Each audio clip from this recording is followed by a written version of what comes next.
Hey everybody, today on the AgentXcel podcast, we have our guest Naomi Bannister. How you doing, Hey, Naomi? I'm good. How are you? I'm good. So you were a hard one to get on the show, harder than most. Oh, I I didn't know that. Yeah, I was like, I told my assistant, I was like, you follow up with her now. She'll answer you. Oh, I know no. you had to go do some traveling, right? So you just got back from like, was it Europe? Yeah. Such an important business trip. Totally lying. We went to Paris Okay. and London and took the little bit, as the market started to just slow a little bit, I thought take advantage because it's going to rev right back up again. So decided to go to Europe and it was great. That's cool. There's always seasons of life. I always like that. You just like, I think it's best when you look at things in a perspective like you did. And you're just like, hey, it's slowed down a little bit. Let's go take Yeah. care of ourselves, our family, and enjoy some vacations that we might not have been doing. So just Yeah. want to give the listeners some just context of how we know each other. So I was actually, my wife likes going to Brentwood Yeah. and in Tennessee. And I remember she's went there a few times and she's like, hey, come up there and look at it. And I went there a few times. Well, one time about probably 5 months ago, I was driving through a neighborhood and saw this for sale sign. And it was your listing. And I called on it. And then we flew out there looking for a vacation property. Timing didn't work out right then, but it's going to.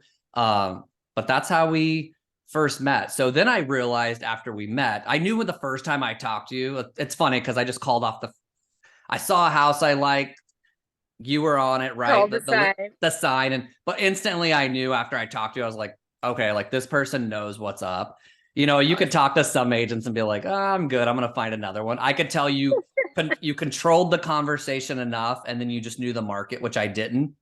And so it was really cool just to meet you out the gate and start looking for our place. But anyway, so then I realized, wow, she crushes it there. So you started posting some stuff, and then I talked to the lender that you referred me to, and I didn't realize you were kind of running the game in that little town. And so I was like, all right, right on. So I did find the right realtor. So basically wanted to bring you on and just kind of hear your story. So Naomi, what got you into real estate? Like what were you doing before? What made you say, "Hey, I want to become a realtor?" Yeah, so I started off in entertainment. So I was in the music business when I was out of my teens. I was a singer and had traveled around the whole world, had lots of big, huge potential stuff happen, and then just big flops. And so I've had a lot of ups and downs. Wrote a best-selling book about that experience, and then turned to the Christian music market. Moved to the Franklin, Tennessee. Just it's a beautiful small town just outside of Nashville and was touring. And at that point, after having been in music for so many years, I had started my own business, was running my own show, was running my own tours, doing my own radio promotion, and the whole thing. And then I started having children and said, oh, you know what? This isn't so fun anymore. Being on the road and traveling and doing all that. And I had in just a matter of months, I think 3 or 4 people said, you should get into real estate. And I was like, well, I've never liked a real estate agent I've ever met before. That's And funny. so I was like, I don't think so. But I really loved real estate. And we had built our own home. We had bought land and so I enjoyed it. And so kind of a friend of mine, we both said, okay, well, let's do it. If you're going to do it, I'm going to do it. And then I really started to become very interested in it. And she I don't think had found the passion for it like I did. And so when I jumped in, I had just gotten my license. And I remember, I would do my studying. So for anybody who's like a brand new agent out there, there's no perfect way to get your license or anything. I remember I would do it while my child was napping most of the time on me. And I was like on my phone doing my research of studying hours and stuff. But the first deal, I remember I just was a hungry agent. When you first get out there and you're like, I'm gonna conquer the world, and every person's a lead. And I found that the church that we were attending had they had just mentioned that they wanted to buy this piece of property, and I was like, is there an agent involved? And so I went to the meeting, and I had done all, I was like, this is great practice. Even if there's an agent involved, I'm just going to pretend there isn't. So I was calling the city and the county and getting all the details about this property. And then I showed up to the meeting with a binder of all these details. And it turns out they didn't have an agent. And so I showed up to the table with the most information. And so my very first transaction was, little did I know, a very, very complex commercial slash historic building that 11 deals had failed on, and not knowing that commercial can take several months, I put in this like 45-day offer, and somehow closed on this $1.7 million transaction. That was my first transaction ever. And I was Not like, bad. well, this is fun. And I was totally naive. And I think my naivety and my drive and my hunger really was what made that happen. Because looking back, I was like, oh my goodness, How long ago was that? When did you get licensed? It was I'm coming up on 6 years. So 5.5 years ago. Okay. Yeah, Yeah. I kind of knew a little bit of your story because my wife actually, when I told her, hey, I called off this sign, she's thinking, like, what are you, a rookie? You're just gonna like you're just gonna use the Some first. random agent. And I was like, this is how I find my people. And my wife's like, hold on, and she's Googling you. And then she Yeah. saw some stuff. She's like, I think she's a singer. And I was like, okay, I don't know. You're like, well, But she oh did some well. research and she's like, no, I think this is her photo. I was like, yeah, that's her. So kind of know a little bit of that, but that's like super cool that you came from that and then into real estate. So you've been doing it for 6 years now? Almost. Yep. Coming up on So 6. so that was your first deal. I feel like that Mhm. could have been your most complex deal you've ever did in your life. Like that's cool that you even successfully completed that. I don't know how, because there had been literally 11 contracts on this property that had all failed. And I remember meeting with the city and getting yelled at by like the planning commissioner and being like, what's the problem? And everybody telling me, you shouldn't be asking these questions and you shouldn't be doing this. But there were hurdles to cross. I remember it was a commercial property. And it wasn't a historic overlay, so you were very restricted. And so, yes, no, I've never done another transaction in that realm, and I've Because you done other because you know smaller things in commercial. Yeah, because you because know now, now I right? know better. It's so funny how like sometimes not knowing certain things, you can go so much further. The second we have, it's almost like a kid. It's like, oh, Right, they don't know, so they go do it. And then like as you start getting right. more experience and sometimes jaded, you start bringing Yeah. emotions into your decisions. You're like, I don't want that anymore. But that's cool. So what did that first? So after that, what did your first year look like? Like, how did you? Well, and this is really the story of my career. Really, it just was. I am naturally very driven. And so I am just a person who wakes up every day, and even on vacation, I can go on vacation for so long. And after a couple days, I'm just sitting there twitching, going, okay, what work can I start doing so I can prepare when I get home? And it's just my personality. So I am always looking for opportunity, or always trying to create something, or it's too quiet. So let me start doing something. And so it was actually the second transaction I had was the church property trying to sell a piece of land that they had tried to build on. It was a failure. And they had it appraised for around a half a million. And I started again making these calls, and I started calling all the neighbors and trying to find out details more about the property more than anything. And I ended up calling someone and just happening upon all this information that they were about to annex some property. And this happened to be another commercial overlaid property, and sold it for 995. And like it was not appraised for that, but it was just what could be with this property. And it turns out the day we signed the agreement, and it had zero contingencies, all cash. It was like big commercial investor who bought it. Um, the the the the county turned down the annexation. So that property, the day that we agreed on the 995, turned into a $500 property again.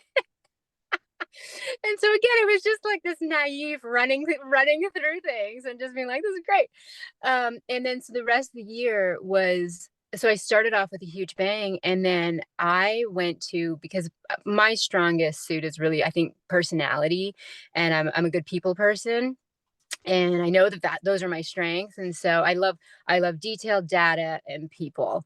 And so I started with open houses, and that's how I began with my client base, was making these connections at open houses. And those were basically my transactions for the remaining of that year. And then church members who of course used me because of the church transactions. And so it all started happening from these open houses. And I tried, and I just got to say, for all the cold callers out there, I have so much respect for you. And just the guts that it takes to do that, because I tried 2 cold calls and knew that just wasn't the direction for me. It wasn't for me. And I was like, okay, nope, I'm going to be the person who's just boots on the ground, meeting people, talking to people, and making my way. And thankfully that worked out, and it just snowballed with more and more people. um I'm a big believer in, if you do really, really good work, you're going to attract more business. And so it really was the truth. You closed one transaction, and then suddenly it was like my sister, my friend, my neighbor wants to do something, and then it started growing. How do you communicate with those people now? Like, do you have any type of, like when you meet somebody, do you have any type of marketing that you're doing? I know you're saying that you started off with open houses, but how did you, cultivate those relationships? Was it systematic, or was it just natural? Like, hey, I'm just going to follow up via text, or? Right. So the best one that I remember was, it was an open house, and this couple came in, and she was like, "We just do this." Like everyone has like their entry of like how they're gonna say hi to the agent, and she was Mhm. like, "This is just what we do on Sundays. We are sort of looking, but we go to about 5 of these a weekend." And I was like, "Oh yeah." So then I asked them some questions about what they were looking for, and it was exactly that floor plan, and but they didn't make a move quick enough on that. And so because I had that information, I just every 3 days would email her like, "Well, what about this house? Oh, this house is really cute. It's not exactly what you're looking for, but." And I started this, and she did not respond to me, but I had the time to do that. Now, of course, I wouldn't have the time to do that, but I was just being incredibly helpful. But I wasn't bombarding her with phone calls. It was just like these passive emails of information, like, "Well, there's this new community, and they might have this, blah blah blah." And I remember asking, like, the questions that would go unanswered. "Do you have a lender? Do you need me to send somebody? Here's 3 lenders just in case you don't. If you do have somebody," so I was literally just talking to myself for like Mhm. 3 months. And then one day she texted me, and she's like, "Do you want to get together?" And this is when everybody who's listening to this is going to go, "Now we know Naomi is insane." And that's that's because it was the week that I was going to be giving birth to my child, and so my second child. And she was like, "Can we get together?" And I was like, "Of course we can." Um, and didn't mention that I was, giving birth at some point that week. And it turned out she wanted to do the call. And so it was like we had this first phone call, and I'd be chasing this lead for 5 months. It was like 4 or 5 hours after I gave birth. And I was like, "The baby's sleeping. Let me call this lead because she finally wants to talk to." That's So funny. yeah, oh, just totally nutty. But I love the pursuit, and I love the chase of everything. And I feel like I miss that a little bit because I don't have time to pursue like that anymore. But it is so much fun. It's very special. And it is all about the journey. It is fun to get those paychecks, but I always say, if you're not having a great time while you're doing it, then what's the point? Well, and there's seasons of our careers, like I even think of some of the stuff I used to do back in the day to get business. And I think what was cool is that you just like, that person didn't say they want to use you. You almost were like, Yeah. this is my client. Yeah. Like you just were like, this is my client. They might not know it yet. And I'm sure you did that with probably Yes. 10 other people. But like, that's just the story you're saying, like, of the person that bought their house. I really like how, like, if like a newer agent's listening to this, it's just sometimes when you get a lead like that, just act like that's your actual client. and just search for houses for them. And if you did that with 10 or 15 people because you have the time, one of those people ends up buying a house. Yeah. Then you have a cool story like you do. And then it's all of a sudden like, hey, that actually built my career. And Yeah. so that's what I like about that. Because I used to be so hungry. I used to like get, and I don't do this anymore, but I used to get a lead and someone would be like, hey, like this person's thinking about buying or selling. I'd straight up knock on their door. Like I have this story. My uncle, back in the day when short sales were going down, and he was like, hey, go knock on this door. They're losing their house. And I knocked on the door and they're like, not really interested. I'm like, hey, if I actually do this, I could get you in the house longer with how our like laws work in Arizona. And they were like, no, not interested. I knocked the next day and I was like, hey, like I can help you short sell your property and your foreclosure is going to happen in like a few weeks. You're actually going to have to leave. I can extend this, probably also short sell your house. Okay, talk to my husband tomorrow. Went back and we have this chart in this presentation that we teach, a class, and we've closed like, I think almost like 60 something transactions from that door knock and all the referrals that we received. And so it was like a story of like first like the hunger of just being kind of a weirdo where like I'm gonna knock on this door, Yeah. them saying no and then doing it again, like second tier of weirdo, and then like then seeing all the success from it. You're just like, whoa. Like I actually kind of joke. I joke when I come into my office almost daily and I say like, hey, whose door do I need to knock on today? And it's from that story of like, what today do I need to do that's just kind of odd, and someone's Yeah. not going to go do it, but like it's going to be a really cool story one day. So I can see that in you, just like Yeah. having that time and that energy and almost like you say naivety, like you just like almost Yes. don't know that you're not supposed to do certain stuff, and Right. that Yeah. can get you far. So what is your business in 6 years now? Like what does it look like now? Because I've seen some things and it looks like you're one of the more top agents in that Franklin Yeah. area, which is Yeah. absolutely gorgeous. When you told us to go to downtown Franklin and you're like, oh, it's like a Hallmark movie. When we drove down it, I was like, but I really think like this is like a Hallmark movie. Like I'm like, look at this. I'm like, I don't even know if a Starbucks should be here in this little Yeah. spot. So you do a lot of transactions. You're one of the top producers in that Mhm. area. What does your business look like now? Like as far as like production, Yeah. and how do you have any help that assist you? Yes. So I do have an assistant who's taken a slight leave of absence. And I was like, well, the timing is perfect because it has slowed down a little bit. If this was 3 months ago, I'd have to be temporarily replacing her. And so now just numbers, I do my average is about 40 transactions a year. My average price point's about 900. And so it's a little bit different. Everybody's business is entirely different. So I do less volume, but perhaps a higher average price point. Sure. Um, Majority of my business now is generated from referrals. And it is just that repeat business or referral business.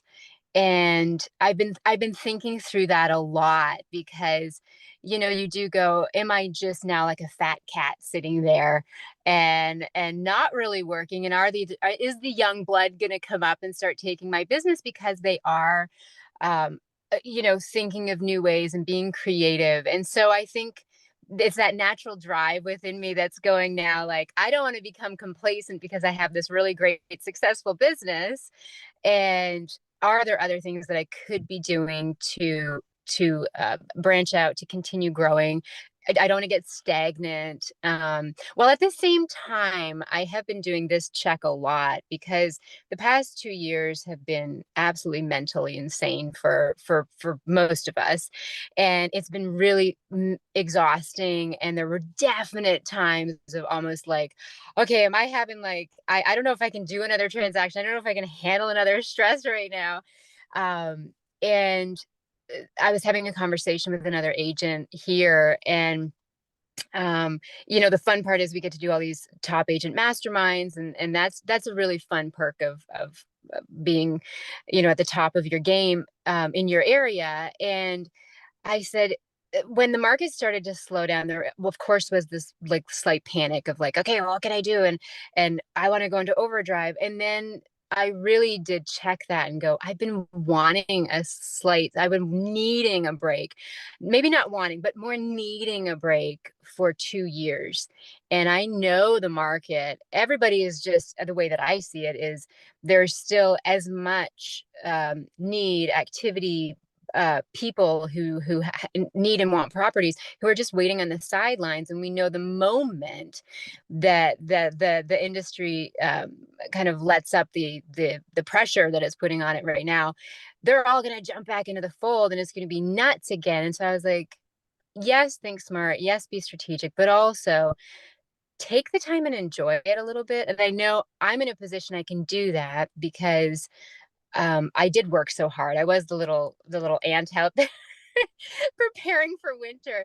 And so mentally I'm allowing myself to kind of relax a little bit, which is very rare for me, while also thinking I don't want these young bucks to come up and steal my business. So it's kind of like a twofold thing going on. We have the same thought process, my wife and I. So it's just that, like, there's always seasons, like there are times where I've actually allowed myself for like 2 and 3 weeks, not saying I didn't, I got all my work done, but there's getting, appointments done. And then there's behind the scenes building and wanting to get bigger. Right. And there are seasons where I'll go through sometimes like it's usually about 3 weeks a year where I'm like just maintaining my clientele.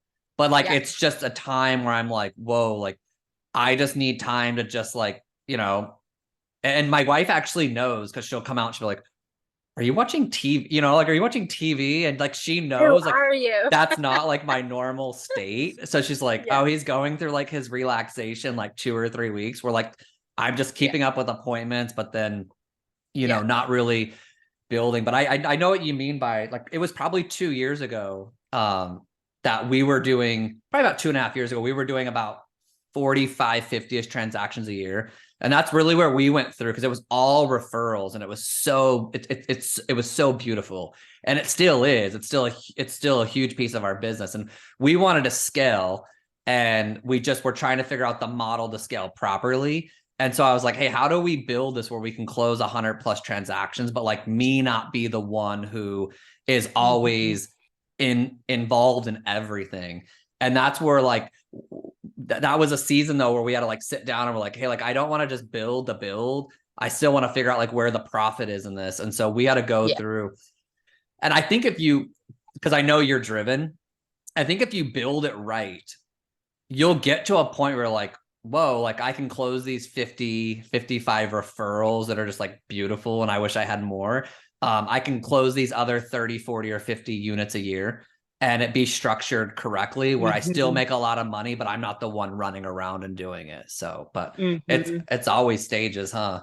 So Yes. what are you doing with your past clients? Like, I mean, do you do like a lot of agents will say like, oh, it's just a free for all. And I find this the most from agents like us that get a lot of referrals. It's like, oh, they just come.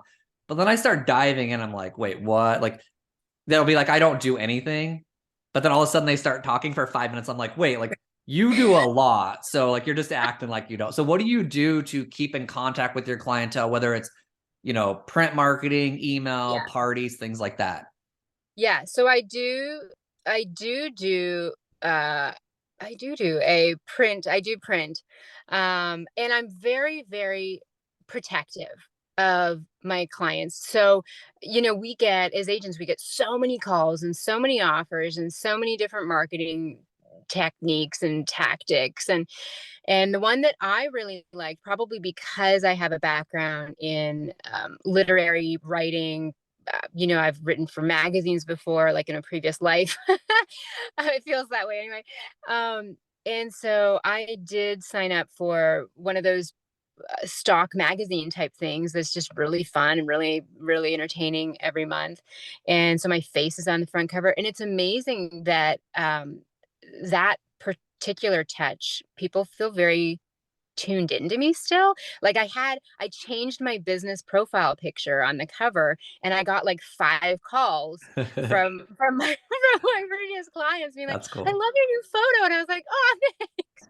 So I'm like, people are enjoying this magazine and it keeps me front and center where um I'll have client. And I think the biggest thing, and this is very personal with me, is all of my clients, I think at each end of transaction. And I hope I'm not, some agents will say your clients don't care about you. You're in your own head, that you think that they think of you as a person. And I really do think my clients think of me as a person. And I think more so than that, I think when we're done the transaction, they feel like they can confide in me, like we're really close, like we are BFFs.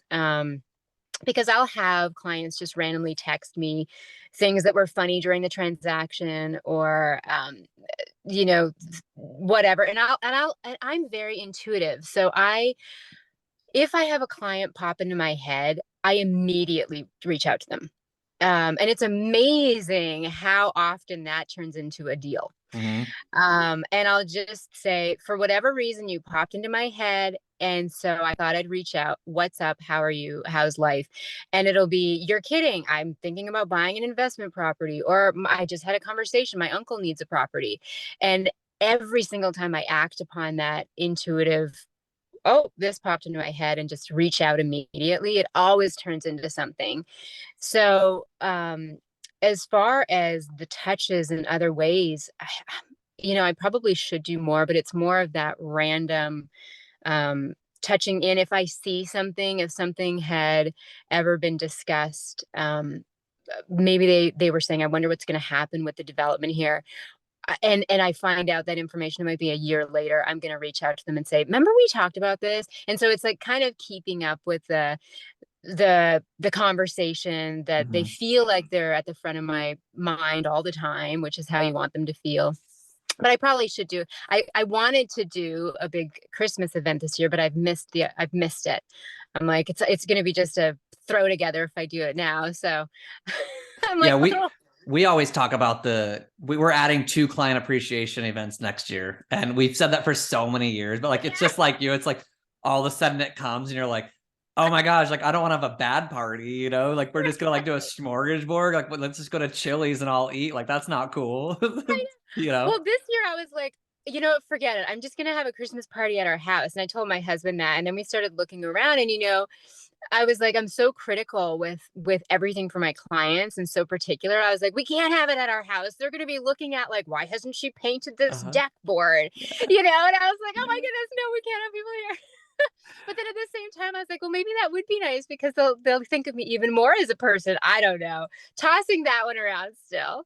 Do you know what I respected about you the most when I met you on the phone is Yeah. when I told you I was going to be flying in and you were like, um, when are you landing? I said, well, I'm going to land Friday in the afternoon. We'll go on Saturday. And you said Saturday is my family day. So if you come Saturday, Mhm. I'm going to have you work with one of my, you said if you're looking Saturday, you can work with my, like a showing partner type Yeah. person is what you said. But if you come on like Sunday, then you'll be working with me if that's okay with you. And how you said that, I was like, that's who I want to use. Because I think that, and I think it's a limiting belief, but like when you talked about like your clients, like maybe people don't think of you as a person. I think a lot of Right. people do. I think the world's looking for us to win. And I always say, like, when you tell people what your boundaries are, they actually want boundaries in their lives. They just don't know how to do it. So when they hear someone do that, they're like, oh, shoot, like that's crazy. Who says that? Like, they're potentially going to lose out on a $35,000-$40,000 Hmm. transaction. And I really just, the second you said, but here's the deal is I talked to you probably 3 times before that conversation. Yeah. So you'd added so much just credibility and market knowledge that when you said that, I was like, okay, I actually was sitting next to my wife when you said it. I was like, hey, change our schedule around. Let's land Saturday. Let's go look Sunday because I want to meet her for the first time because I feel like she's going to have that, not saying your showing partner doesn't, but I'm like, I want Yeah. like that little bit of, I want that expertise of, oh, this is next to this or that's that, just things that I might not get from everybody. But I thought that was like super cool. So how do you always do that? Is there exceptions? Hmm. I would love to talk more about that because I think that as realtors, most realtors are trying to run very highly successful companies, but then Hmm. at the expense of, their marriage, at the expense of their fitness, Hmm. at the expense of going to church. And I'm really trying to talk more about this because I feel like people feel like if I'm going to excel here, I cannot excel here. and I'm challenging myself and everyone that I think we can Yeah. excel at all of them if we just Yeah. compartmentalize what we're doing. So have you always been that way? Is that a hardcore rule where you'll never do it on Saturday, or how's that work? Yeah. So it kind of evolved where at the beginning, of course, when you're less busy, you don't there's no problem with that. And then you're just maybe going out occasionally on a day that's your family day. But then when business starts to become very busy and every day is busy, then setting that boundary happened for me, like setting it hard and officially happened for me probably about 2 years ago. And it was when too many times I was going out, and I have a young family, I have two kids under 6, and the time that we get to spend together is Saturday. And so I I was a little nervous, but I was like, no, come what may, at the end of the day, my family comes before transactions. I love my clients. I really do care for them in a way that, every transaction, I really am looking at it in the same way. Like if it was mine, like I care. But when I set that in motion, I've had more people have the same opinion that you felt, which was, wow, I really respect that, and that is awesome, and I'm so happy that you're doing that for your family. And I've had a lot of encouraging and positive reinforcement with it. Now, are there times when everything blows up and then you have people scheduled and somebody's flying into town, and the person that you had scheduled comes down with something, and then you could have an agent that you've never worked with before go out and take this client who's flying in. And so that's when I have to make these decisions. And I think it's only happened like one time where everything kind of blew up, and I had to say, the client, like, their needs are very important, and this is a big trip for them, so I am going to have to sacrifice my time. And it meant a tremendous amount to the client because they knew that it was my family day and I wasn't supposed to be out there. But I said, I can't leave you out here with someone who wouldn't have a clue, and you're going to waste a trip, and I can't have that. So I think it only has happened one time where it just wasn't going to work for someone else. And then I kind of look at that as, we're in a service industry, and I love to serve, and I love to help. And that's where I'm like, okay, they need me. And so I'm going to go do that. But definitely it's rare. And I do everything I can to be like, who else do I have? Is there another agent I trust? Is there somebody who can fill in if I can't go? And I haven't lost any transactions because of it. Um, I've had clients that I have fired, but and I think every good agent should be completely comfortable to fire a client. Sure. Was And that based on them not like that not following that protocol of Saturdays, or was it just they're just not the right fit?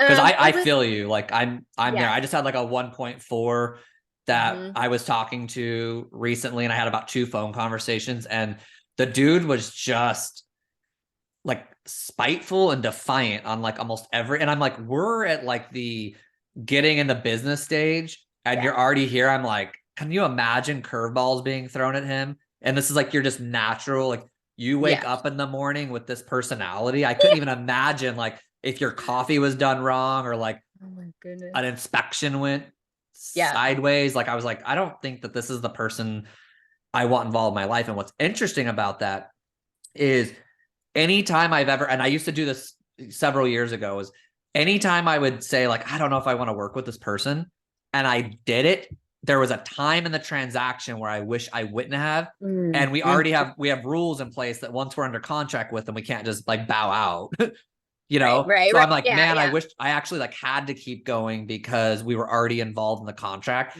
But Hmm. I looked at that whole entire, I would look at those situations and be like, man, I knew from the beginning. So I traded my sanity Yeah. for a profit. And I'm very Yeah. clear sometimes where I'm like, I literally just traded my peace of mind and my whole like Hmm. business for that amount of money. And Yeah. I won't do it again. And not saying that I don't sometimes get involved in that, but like I like how you're going with, you have to sometimes tell people like we're just not the right fit. So what does that look like for you? Yeah. How do you say that to people? So I've had two situations that come to mind. One was, it was a new build, and new construction build. And we were at the very, those are long, you're in it together for a long time. Yeah. And so we were in the early stages of just starting to pick certain things. And this client was going overboard and over the top, just insane, wanting to like, audit the builder on it was like a mortar color. And we were so early in. And I remember having 3, 4 conversations back and forth with him and the builder. And finally, I kind of had a checking point for myself where I said, I'm not going to do this for 9 months.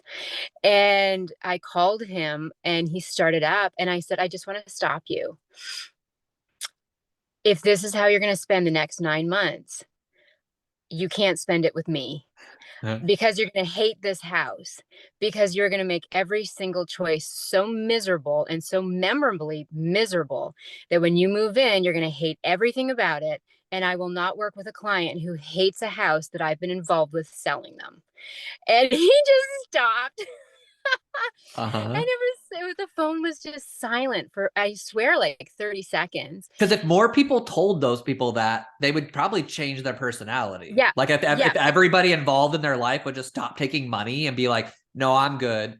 Yeah. Like they would Yeah. find out really quickly. They're like, whoa, I'm a sour patch. Like I need to stop like Yeah. doing what I'm doing, or like the world's not going to allow me to That participate in it. that was the 30-second what was going through his head. And he came back on and he said, and his whole disposition had changed. And he said, I am so sorry.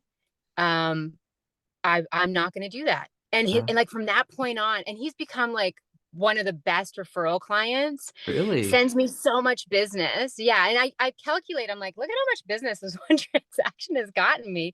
Well, And it was because I was really on it. And it was from the heart. Like I wasn't being like, you suck. I was like, I don't want to be involved with the transaction where you're going to move in and hate everything about your house. but isn't that Um, so cool that like what I respected about you the most before I met you in person was like your boundaries you would set on a certain day. And then like this guy, like you, all those things that we think of like, oh, I can't do that or I can't do that. I really think the world is seeking for people to like find out who they are and go tell the world like, hey, I'm really good at this, but like these are my boundaries. This is how I work. And be mhm. like totally okay with like, hey, if you don't work that way and I do, like please, like Yeah. there's a lot of other people to go use. And but I think Yeah. like we got to keep ourselves together in this life, and then and run our businesses around it. Like instead of Yeah. run our businesses and try to figure out our lives, that seems like really odd to say vice versa.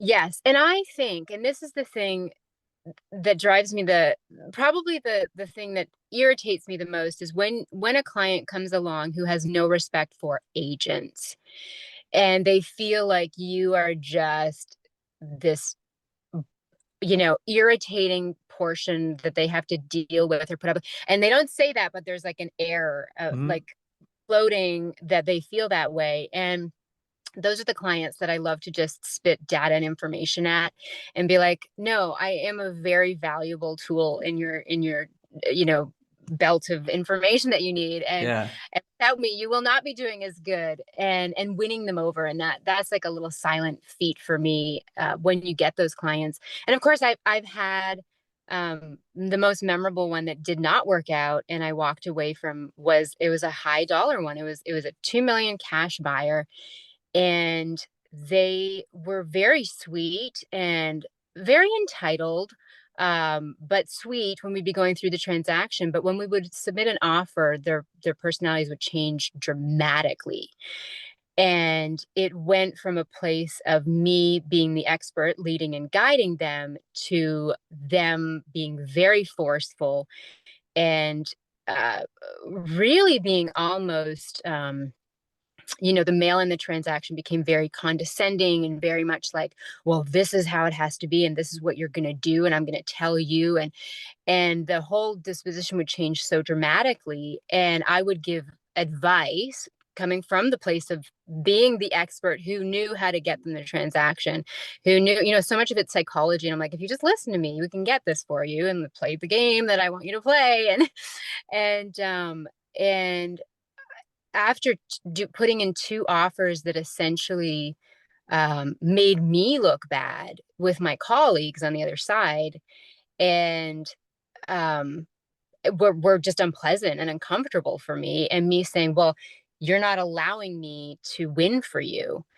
Um, we had a conversation after the second time where I said, I don't think I'm your agent.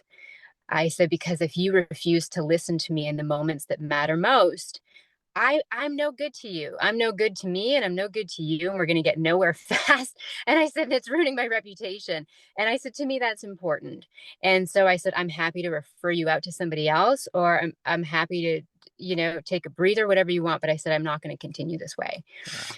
And he was incredibly insulted, that I had dared to disagree. And that was it. And I think of them often actually. And I'm like, did they ever find a house? And and did they end up here? Did they move on to a different city? Um, and I don't regret it one bit. I think I'm so glad we're talking about this, because a lot of these podcasts that I do go like the direction of all these transactions, and that's so cool. But I like how this one went to sometimes you just got to walk away. I had a Yeah. client who I closed probably 2 or 3 deals from, and he referred me several people. And somehow he just changed over those few years and just turned into this very interesting person who always just like did things his own way. And Mm. I remember being on the 101 freeway and talking to him. And I just said, and I did it like you. I was like, hey man, I'm so thankful for like all we've did together. But like how it's been going the last few months, like I don't think I can continue with this. And he was so like flabbergasted. He was like, Yeah. what do you mean? And then he started telling me, he's like, I'll change. And I was like, no, I don't want you to change. Like that's not our role. Hmm. And I was like, this might be my problem, but like I just don't feel like our personalities are matching anymore. Everything seems every call anymore sounds like I'm doing something wrong. And I'm doing the Yeah. same thing. I'm doing the same thing I always did. And you've referred me so many people, and I'm so appreciative. But I was like, I don't think we can work together. And he's never texted me since. But it was interesting to walk away from that. I'm like, I had closed 2 or 3 transactions, and he's referred me 2 or 3 people. And I just met him like Wow. probably 3 years ago. And I just Yeah. was like, it just didn't feel right anymore. My wife Yeah. was like, this is like every time you talk about this situation, you feel, you feel uncomfortable. And I just felt like I was like, I think I got to get this out of my life. And I'm so Hmm. now thankful. And I probably lost out on some transactions over the last probably 8 months since I did it. But But I then looked at it, I'm like, that's what, like, did I really? Because if those people put you right. in this state of mind where it's like all day you're just worried about that one person, these opportunities come into our Yes. life that we don't even have the energy for, because we're just like, oh my gosh, I feel beaten down. And I Yes. know I'm really good at what I do, but why does this person make me feel so low? And they almost like bring out all your insecurities. And I'm like, no, Yes. like, I don't want to sign up for this anymore. That's right. I'm trying to get And rid of this stuff in my life. Don't bring it back. So it's just like, it's very exactly. interesting. And the whole thing is you're wasting that negative energy where you could be putting positive energy into other Yeah. deals. So when you said, did I lose out on money? The truth is you probably got more money because you were able Yeah. to focus positive energy into Yeah. other things and other people. Yeah. And so it's like, I think most importantly is setting ourselves up for success. Yeah. Naomi, do you get to a point of the year like this, like I do, where you feel like, do I got to do this like I got to do this over again? I'm Right. at the I just was before we got this podcast, I'm kind of reviewing my business plan. I'm very serious about my business plan. I'm very cautious of saying I'm done, because the second I say I'm done with a business plan, like game on.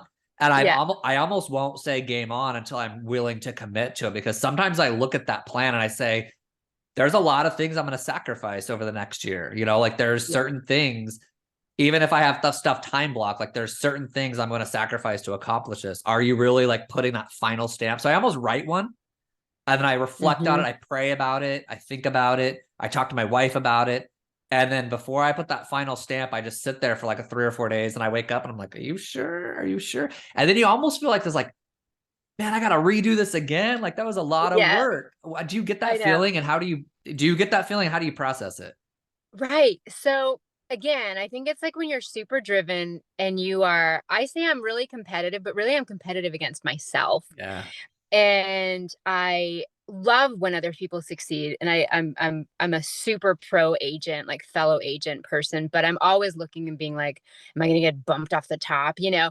And so, so there's like this drive that's always within me. And so I'm feeling the same thing where I think I'm gonna end up number 2 for the year across like all the market centers in Middle Tennessee for Keller Williams, who I'm with. Wow. And so in my mind, I'm going, this will never happen again. I'll probably never be here again. And then so they're like, you know, the little voices start going.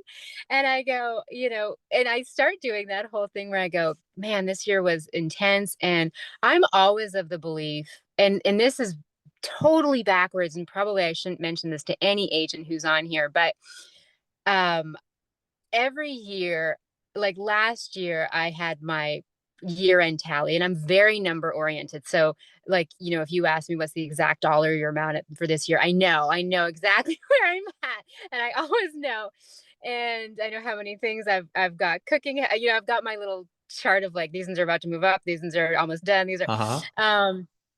and and I set my goal at like 20% less than I did last year for this year. And then this year, I'm going to be at the same place I was last year. So I exceeded my goal. That's cool. And the funny thing is, I think in my mind, I'm like, well, I have this young family. I don't want to lose the experiences with my family, because when that's gone, it's gone.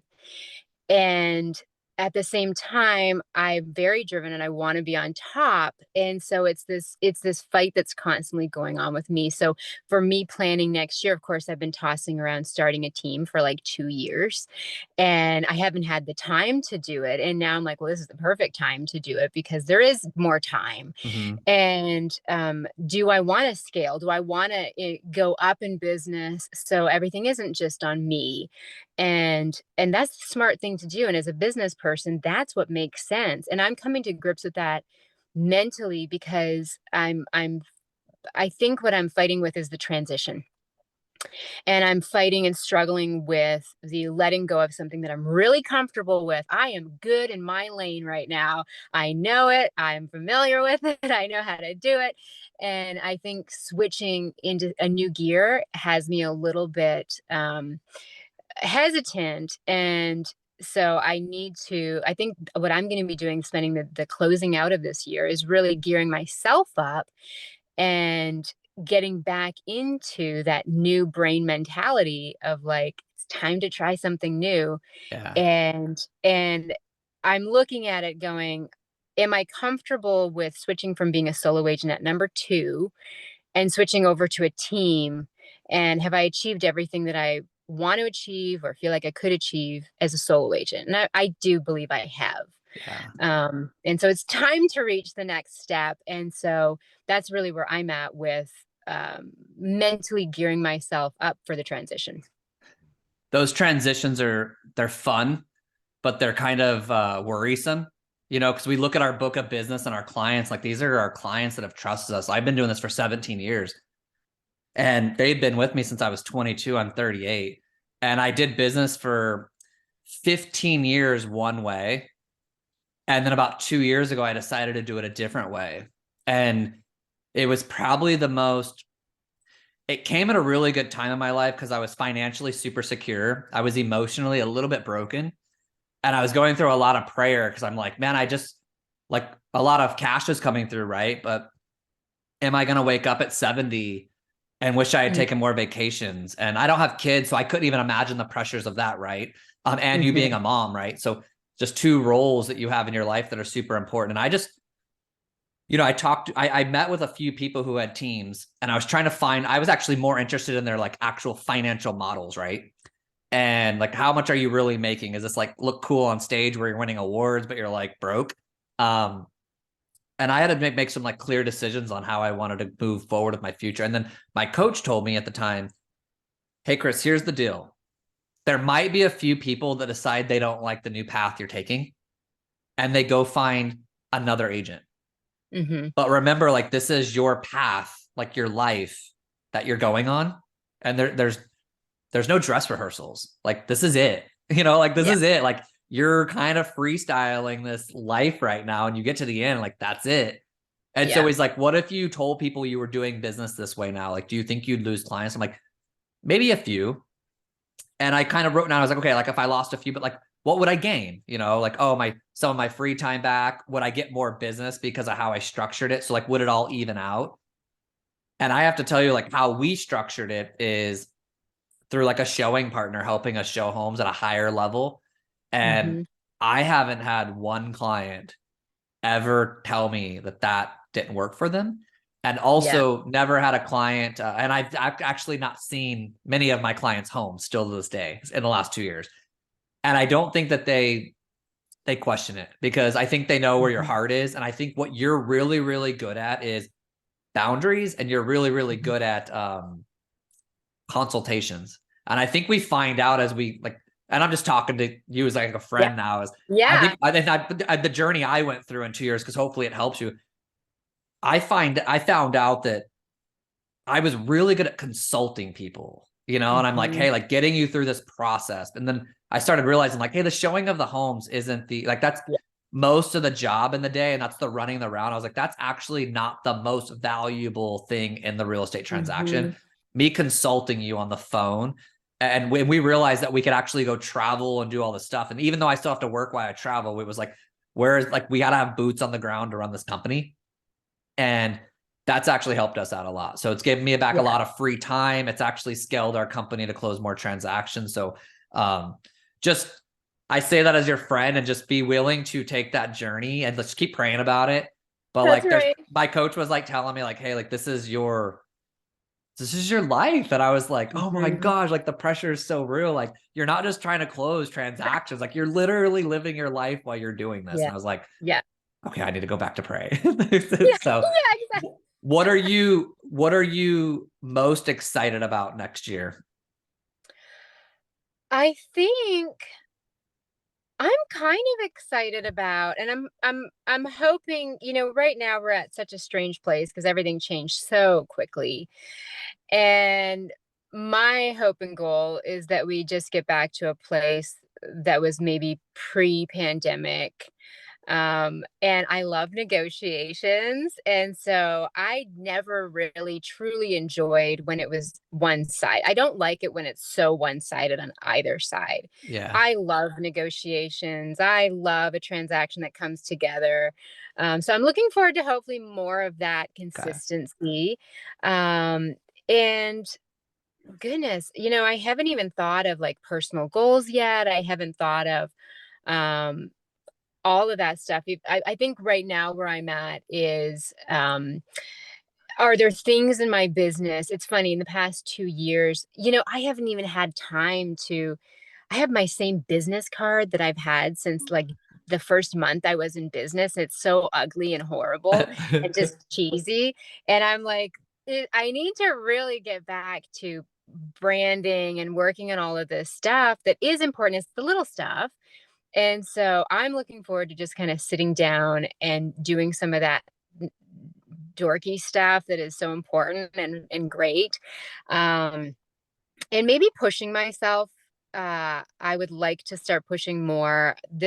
I feel like I've had my head just focused on getting the transactions done, getting everybody happy. Is everybody satisfied? Is everything closing?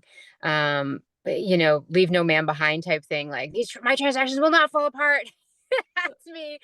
And so I think it's nice to kind of get back and reevaluate the business, which is what I'm doing now. And kind of sitting back and going, okay, what can I do that's new? What can I do that isn't just my comfort zone? So I guess it's a big part of getting out of the comfort zone because I've Yeah. got time to do that. That's awesome. Well, thank you so much for jumping on. I really appreciate it. I like to hear your story. I actually didn't know a lot of that, so it's always like very selfish of me to have these podcasts, because I learned a lot from you. So I Yeah. really thank you for your time, and let's stay in touch. Awesome. Sounds good. Thank you so much. All right, bye, Naomi. Bye.